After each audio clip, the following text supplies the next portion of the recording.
Agradezco mucho la invitación a la sociedad y a la doctora que tuvo la gentileza de presentarme. Vamos a hablar de obesidad y corazón en la mujer.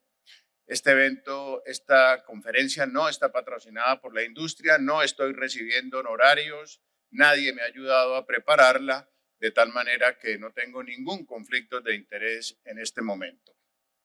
Lo que voy a exponer hoy es extraído principalmente de este libro que escribimos con Palacios hace tal vez unos 5 años o 6, muy exitoso, de estas pautas de manejo que también las escribí para el público colombiano y sobre todo este libro que se llama Menopausia, terapia de reemplazo hormonal y riesgo cardiovascular, que tuve oportunidad de escribir y que fue lanzado en Colombia hace unos 3 o 4 años. También voy a usar las guías de la Sociedad Internacional de Menopausia y de la Sociedad Norteamericana de Menopausia. La mujer y el corazón se comportan de una manera distinta al hombre y el corazón. Hay un libro que fue exitoso hace unos 20 o 30 años que todos conocieron, que se llaman Los hombres son de Marte, las mujeres son de Venus, y yo tengo una publicación que robé el título justamente para hablar de las diferencias que hay desde el punto de vista cardiovascular entre el hombre y la mujer, que inclusive ha merecido una portada de la revista Time. La obesidad es un problema grave de salud pública. Estas son cifras mundiales y como pueden ver ustedes, en nuestro continente, los Estados Unidos, Venezuela, México, Paraguay, Chile y Venezuela son los países en donde más hay una alta incidencia de obesidad. Estuve revisando y en este hermoso país de Costa Rica, el 68% de los dominicanos tiene una masa de corporal alta y 1 de cada 3 dominicanos es obeso, datos del 2025. En Colombia no estamos distintos. El 56% de la población colombiana 2025 tiene problemas de sobrepeso y la obesidad es un problema serio, pero fíjense lo interesante de la diapositiva, que es más frecuente en las mujeres con un 22% que en los hombres con un 14%. ¿Qué implicaciones para nuestra especialidad tiene la obesidad? Bueno, se relaciona claramente con pubertad precoz, alteraciones menstruales, anovulación, ovario poliquístico, síndrome metabólico, infertilidad, aborto, desenlaces adversos en el embarazo como diabetes y preeclampsia y con cáncer. La obesidad realmente y la hiperlipidemia y la afectación endotelial de estas enfermedades son asesinos silenciosos, como todos sabemos. Existen muchas razones por las cuales una persona es obesa, pero podríamos resumirles fácilmente en que existe un desbalance entre la ingesta y el gasto energético. El síndrome metabólico contribuye en gran medida a este problema porque es un estado proinflamatorio y como pueden ver ustedes en la diapositiva, la edad, el perímetro de cintura, un HDL bajo y triglicéridos altos son factores de riesgo clarísimos para que una mujer presente síndrome metabólico con los desenlaces que pueden ver ustedes en la diapositiva. Pues bien, en Colombia hemos hecho un estudio sobre puntos de corte del perímetro. Los ginecólogos, los ginecobstetras no solo debemos usar el metro para medir la altura uterina, sino para medir la circunferencia. Y lo que nosotros encontramos, publicado en la Revista Colombiana de Cardiología, es que 88 es el punto de corte en el cual tenemos la mejor sensibilidad y especificidad y valor predictivo positivo y negativo, de tal manera que por encima de 88 de perímetro abdominal en una mujer estamos ante una situación de alto riesgo. Alto riesgo, por ejemplo, en fertilidad. Fíjense cómo con las barras rojas por encima de 30, el riesgo relativo de infertilidad de una mujer empieza a elevarse de manera notoria. Aquí nos cabe una pregunta de carácter inclusive filosófico. ¿Se debe promover la fertilidad en pacientes con obesidad? Aquí tenemos dos consideraciones, el derecho a la reproducción y el derecho a la salud. ¿Se deben excluir de los estudios de fertilidad pacientes obesas? Quizá no. ¿Se deben tratar pacientes obesas? Idealmente, no. Una paciente obesa preferiblemente primero debe controlar esta situación antes de someterse a un estudio de fertilidad. Siempre en las clínicas preconcepcionales debemos hacer mucho énfasis en la obesidad y en el sobrepeso en nuestras pacientes. Y fíjense cómo en los Estados Unidos casi la mitad de las mujeres muere de un problema cardiovascular. En Colombia, datos del Ministerio de Salud, 1 de cada 2 mujeres muere de un problema cardiovascular Y yo estoy seguro que en Dominicana, que tiene índices de obesidad aún más altos que en Colombia, el problema puede ser similar. De tal manera que estamos ante un grave problema de salud pública, una situación, para no entrar en la discusión si la obesidad es una enfermedad o no lo es, hay diferentes conceptos, no quiero entrar en esa discusión, pero la puedo dar. Algo que haga que la mitad de las mujeres de un país se mueran es algo que hay que pararle bolas. Eso sí, no hay duda. Y fíjense cómo se dispara después de la edad de la menopausia, la enfermedad coronaria, los accidentes cerebrovasculares. Y quiero compartir algunas reflexiones que he puesto en rojo. Si alguien quiere alguna de mis diapositivas, con mucho gusto se las comparto. Por ejemplo, la mujer presenta su primer evento vascular entre 6 y 10 años más tarde que el hombre.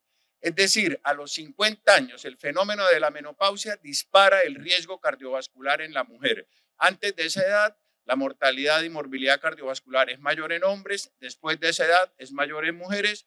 Eso quiere decir que el estrógeno ejerce un efecto protector importante.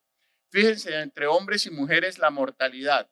En hombres en rojo el aviso, las mujeres en azul, pero no hay duda de que las mujeres tienen mayor mortalidad desde el punto de vista cardiovascular que los hombres. Datos de NANES. Las mujeres con vida reproductiva más prolongada tienen menos posibilidad de mortalidad cardiovascular. ¿Y qué tanto es eso? Cuando la vida reproductiva de una mujer está entre 36 y 40 años, es menor el riesgo cardiovascular y por cada año de duración de la vida reproductiva se reduce en un 3% los eventos cerebro y cardiovasculares. ¿Cómo cambia el hipoestrogenismo de la menopausia esta situación? Fíjense en rojo, se sube el colesterol, triglicéridos, LDL, la relación colesterol-HDL y el nivel de HDL. Con el aumento de 1 milimol por litro en el nivel de triglicéridos, se incrementa el riesgo de un evento cardiovascular en 1.3 para los hombres, pero en 1.7 para las mujeres. Los componentes lípidos en la mujer son partículas de lipoproteínas más grandes, menos densas, más problemáticas. Se distribuye de preferencia la obesidad en la mujer en la cadera y tiende a cambiar hacia la región abdominal en la posmenopausia. El tejido adiposo visceral se relaciona directamente con el nivel de los triglicéridos y el índice cintura, cadera y circunferencia abdominal han encontrado correlación positiva con eventos vasculares y con la mortalidad. Esta diapositiva ilustra bien cómo es la distribución de la grasa corporal y con el listado de todas las situaciones que la acompañan en la pre y en la posmenopausia. La progresión del síndrome metabólico, la progresión en la menopausia es dramático. La severidad del síndrome metabólico es mayor en mujeres de raza negra versus las de raza blanca, pero su progresión es menor.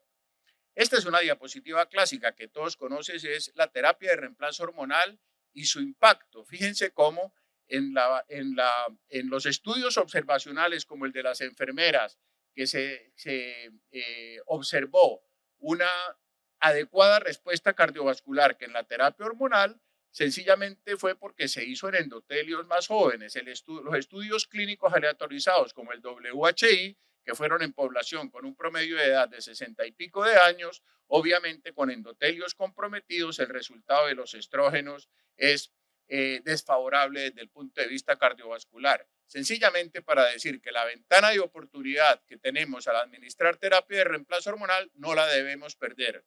La terapia de reemplazo hormonal, y como ustedes lo saben y se va a ver en este congreso, debe empezarse lo más tempranamente posible.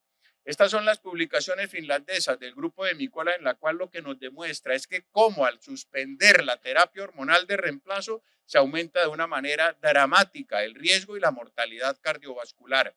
Cuando vayan a decidir suspender terapia hormonal en una mujer, no importa la edad, debemos muy bien asegurarnos de que además de todo lo demás, el riesgo cardiovascular se va a incrementar en esa mujer. Y esta publicación del Colegio Americano de Cardiología nos habla precisamente de la terapia de reemplazo hormonal y su asociación con una más baja mortalidad cardiovascular. Inclusive la colaboración de Cochrane nos habla de una reducción de la mortalidad por todas las causas y por causas cardiovasculares con la terapia de reemplazo hormonal con o sin estrógeno con una diferencia, como lo ven, estadísticamente significativa. Ahora bien, para terminar y someterme al tiempo, ¿qué hacemos con una paciente obesa? Bueno, ese es todo un tema que hoy en día, desafortunadamente, como tanto en medicina, está contaminado por la presión exagerada de la industria farmacéutica, sobre todo la industria farmacéutica que promueve fármacos para combatir la obesidad. No cabe duda de la importancia de los fármacos en el combate contra la obesidad, pero tampoco cabe duda de que eso no reemplaza otras situaciones mucho más importantes, como es los cambios en el estilo de vida, que en últimas es lo que realmente va a impactar. La paciente que debe perder peso, cuando nosotros la vemos en el consultorio, debemos tener una cantidad de características, de situaciones que debemos discutir con ella, porque la meta y el mensaje que se le debe dar a la paciente obesa no es bajar de peso, sino mejorar su calidad de vida. Porque si tú de una vez la atacas con una baja de peso, la relación no se deteriora en la consulta y los resultados no van a ser buenos. Existen criterios de intervención terapéutica clarísimos, que no es mala idea que los ginecólogos los conozcamos. Una paciente entre 25 y 30 de índice, y 27 de índice de masa corporal, lo único que necesita son cambiar sus estilos de vida. Y si está entre 27 y 30, dieta, ejercicio y modificación conductual. Entre 30 y 34 ya empiezan a tener cabida algunos fármacos, y por encima de 35 y más de 40 no cabe duda que la cirugía bariátrica sigue siendo una opción. No sé en Dominicana, en Colombia está de moda la cirugía bariátrica. Es una excelente herramienta, pero es probable que se exagere un poco. Ustedes no me van a creer, pero en Colombia hay sitios donde a la niña obesa que cumple 15 años de edad le dan de regalo los papás una cirugía bariátrica. Eso no puede suceder, y menos en una muchacha de 15 años que lo único que necesita es un cambio en estilos de vida. Solo lo dejo a manera de reflexión. Repito, los fármacos, sobre todo los análogos y la cirugía bariátrica son herramientas, pero que como toda herramienta, su bondad y su impacto va a depender de la forma como nosotros usemos esa herramienta. La dinamita es una herramienta que sirve para matar, pero sirve para construir obras civiles. Nosotros debemos ser muy cuidadosos, porque muchas veces la paciente le pregunta al ginecólogo con quien le tiene confianza qué hacer ante el exagerado crecimiento comercial tanto de la cirugía bariátrica como de los medicamentos para combatir la obesidad, que en un principio salieron fue para combatir la diabetes, que siguen teniendo lugar, pero que debemos conseguirles el lugar adecuado. En conclusión, la obesidad es un grave problema de salud pública. En ginecobstetricia tiene un severo impacto. El síndrome ovario poliquístico, la fertilidad, la gestación, la menopausia se ven afectadas de manera grave por la obesidad. Debe tratarse de manera clara y permanente. Ese es uno de los problemas. La obesidad es permanente, más que el tratamiento, el acompañamiento. Grupos multidisciplinarios con cirujanos, nutricionistas, endocrinólogos, psiquiatras, etcétera. Y las medidas no farmacológicas, farmacológicas y quirúrgicas deben usarse dentro de protocolos estrictos de manejo, enmarcados como siempre en una altísima calidad ética y sobre todo pensando en el bienestar de la paciente. Muchas gracias.